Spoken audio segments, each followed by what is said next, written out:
Oke, baik, di video kali ini kita akan membahas mengenai sudut depresi dan sudut elevasi.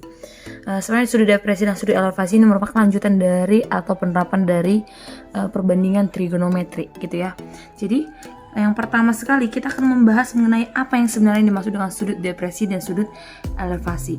Nah, yang pertama kita akan bahas mengenai sudut elevasi. Nah, sudut elevasi itu apa? Nah, sudut elevasi adalah sudut yang dibentuk, ya kan? Sudut yang dibentuk oleh arah horizontal.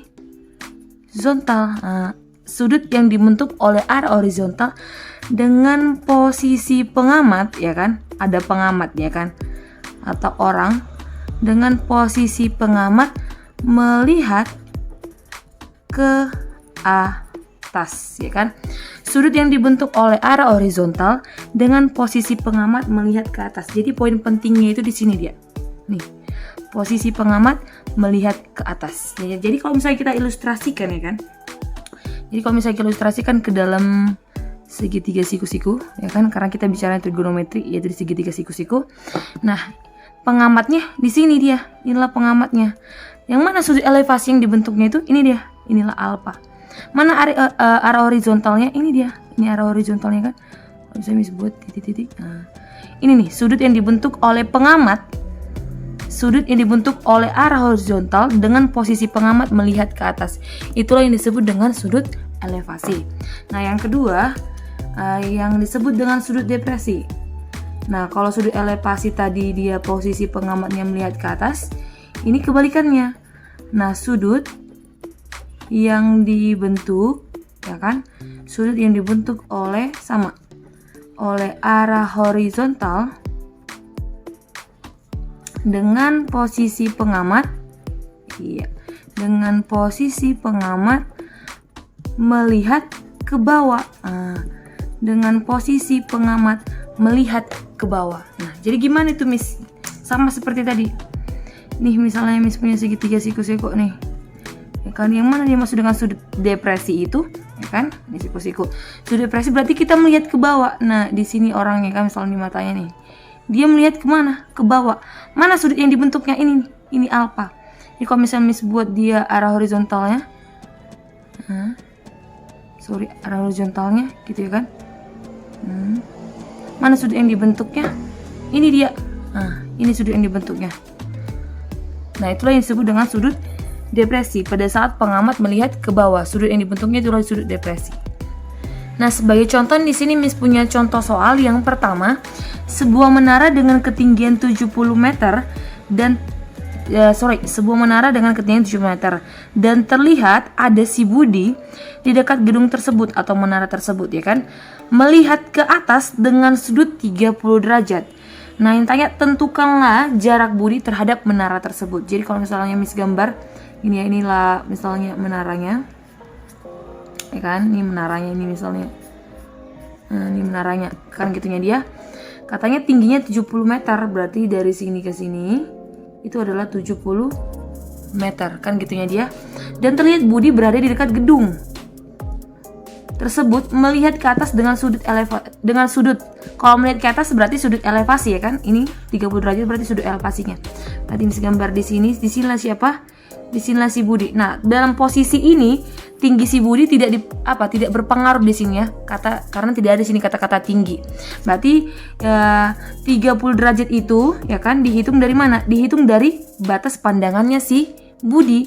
Nah, berarti Miss buat nih, Miss buat gini ya. Ini si Budi ya, ini si Budi. Oke ya. Kita tidak memperhitungkan tinggi si Budi, ya kan, karena sini tidak ada disinggung oleh tingginya. Nah, sudut 30 derajat itu yang mana, Miss? Ini dia. Dia melihat ke atas dengan sudut elevasi 30 derajat, ya kan. Ini tanya apa? Jarak si Budi terhadap menara tersebut. Nah, jarak si Budi terhadap menara tersebut inilah dia. Siapa? Nih. Dari sini ke sini itu adalah si X. Jadi kalau misalnya Miss buat ini, berarti kan bentuknya jadi sebuah segitiga siku-siku, ya kan. Nah, ini siku-siku di sini. Miss buat lagi di sini. Nah, di sini dia, ini X-nya, di sini 30 derajatnya, ya kan. Dan sini adalah 70 tinggi gedung. Nah, gimana cara mencari X-nya? pakailah perbandingan trigonometri. Nah, boleh kami dipakai sin, boleh-boleh aja. Boleh pakai cos, boleh-boleh aja. Tapi perhatikan di sini. Yang kita ada di sini hanya depan dengan samping. Nah, kira-kira apa yang kita pakai untuk mendapatkan si X? Apa berkaitan dengan depan per samping? Tangen ya kan? Lalu kita pakai lah sini siapa? Tangen siapa? 30 derajat. Tangen depan per samping. Jadi misal buat di sini A, B, C, ya kan? Depannya siapa? AC per sampingnya itu AB. Nah, tangen 30 berapa? Oh, tangen 30 adalah sepertiga akar 3. Masukin nilainya. Akar 3 per 3 sama dengan AC. AC adalah 70 dan AB itu adalah X, ya kan? Maka kita kali silang. Berarti akar 3 dikali X sama dengan 70 kali 3, 210, ya kan? Berarti sama dengan 210 per akar 3. Kita rasionalkan ya kan? Nah, akar 3. Berarti ini jadi 210 per 3, 70 akar 3. Oh, berarti jarak dari siapa?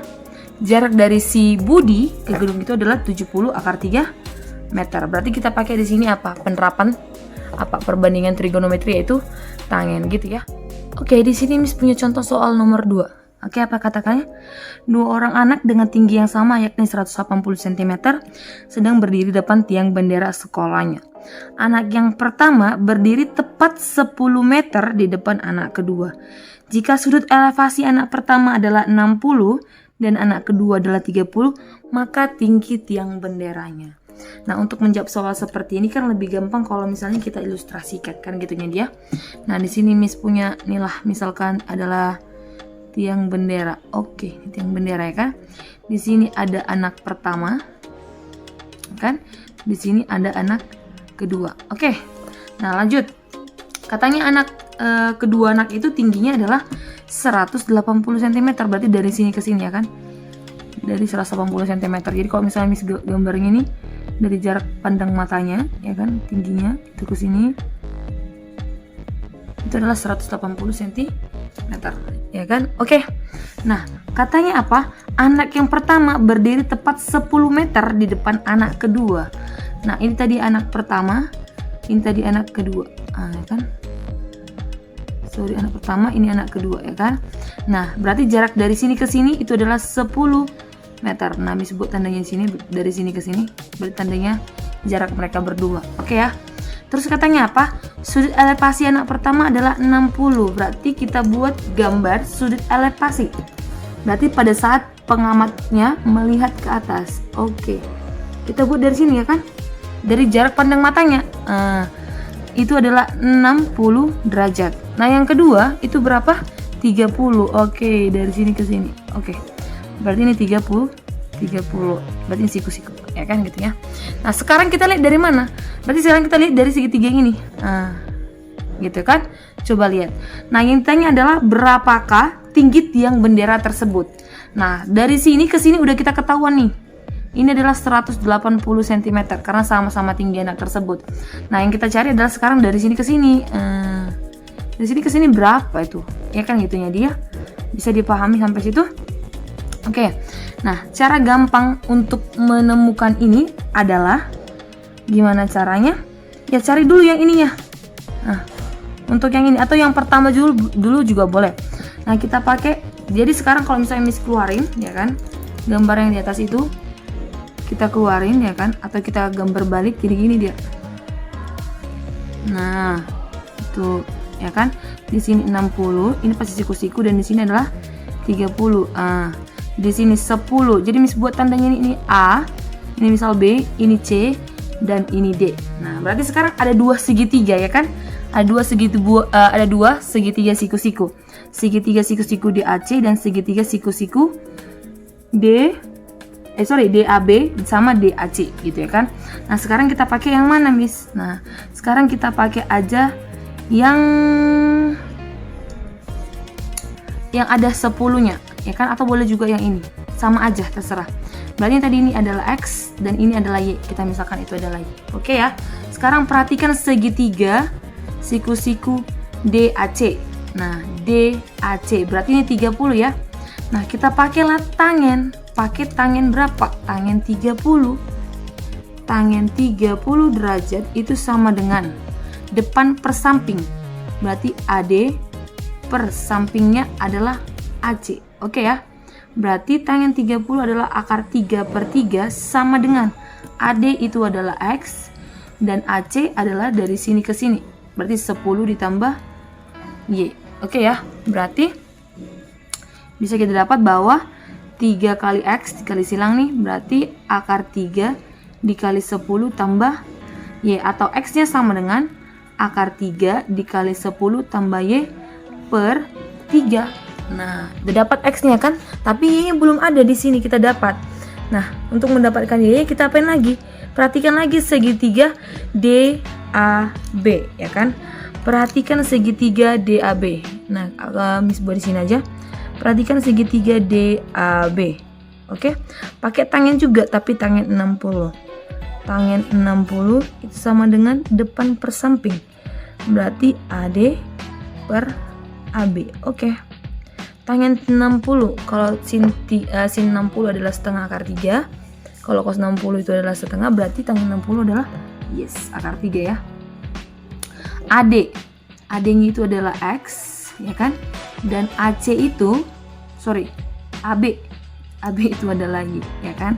Berarti X, ya kan? Itu sama dengan apa? Atau boleh juga Y kita buat dalam X, sama aja. Atau X sama dengan akar 3 kali Y. Nah, udah dapat nih X-nya. Terus kita apain? Ya kita satuin. Nah, berarti sekarang kita satuin mereka. Berarti akar 3Y sama dengan akar 3 dikali 10 tambah Y per 3. Nah, bisa kita habiskan siapa? Akar 3-nya boleh kita habiskan ya. Sama-sama bagi akar 3. Oke. Nah, berarti kita kali silang sekarang. Berarti 3 kali Y adalah 3Y sama dengan 10 ditambah Y. 3Y dikurang Y adalah 2Y. Oke, 2Y sama dengan 10, maka Y-nya sama dengan 5. Oke ya. Kalau Y-nya sama dengan 5, berarti X-nya berapa? Ya masukin ke salah satu, boleh ke sini. Kita masukin ke sini aja ya. Berarti X-nya situ adalah akar 3 kali Y, berarti 5 akar 3 meter. Berarti tinggi tiang bendera, nah tambahin. Nah, berarti tinggi tiang bendera itu sama dengan si X. X-nya itu adalah 5 akar 3 meter ditambah 180 cm. Oke, sorry. Tingginya berarti kan X tambah 180 cm. Berarti X-nya tadi akar si 5 akar 3 meter ditambah 180 cm itu adalah 1,8 meter. Gitu dia ya. Berarti inilah apa? Tinggi tiang benderanya. Jadi kita pakai perbandingan juga. Cari perbandingan segitiga yang pertama, yaitu segitiga DAC, baru cari perbandingan segitiga yang kedua, yaitu siapa? DAB. Dapatlah masing-masing X-nya, kita gabungin. Berarti dapat nanti apanya? Dapat salah satu terus masukin lagi. Nah, itulah untuk mencari tinggi tiang bendera. Jika tinggi pengamatnya apa? Ya, tinggi pengamatnya mempengaruhi benda yang lain atau objek yang dilihatnya. Begitu dia. Peter Pan, that's what they call me. I promise that you'll never be lonely.